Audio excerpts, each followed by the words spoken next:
भुवनेश्वर उपकंठरे बाटो भूताणु संक्रमण राजधानी को कुकुड़ा मांस आसुथिबारु भुवनेश्वर रे मध्य भूताणु संक्रमण आशंका सृष्टि होईछि। एणु भुवनेश्वर रे कुकुड़ा मांस बिक्री करुथुवा व्यवसायी जोंठी संक्रमण होईछि से अंचलरू कुकुड़ा न किणवा पई परामर्श देइछि बीएमसी।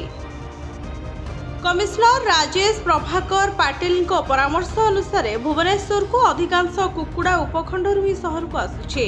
एबे उपखंडरे ई संक्रमण देखा जाइथिबारु भुवनेश्वर प्रति विपद रहिछि। जो कुकुड़ा अस्वाभाविक भावे असुस्थ तांकु तुरंत निकटस्थ प्राणी चिकित्सा केंद्र किंबा वार्ड ऑफिस रे जणाइबे।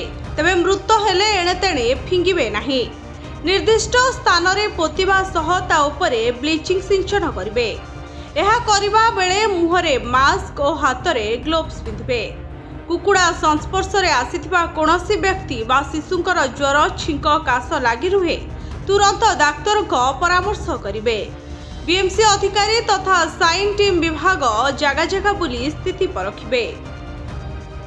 एही समय रे व्यवसायी माने सठिक तथ्य प्रदान करिबे। ब्यूरो रिपोर्ट भंजौता न्यूज।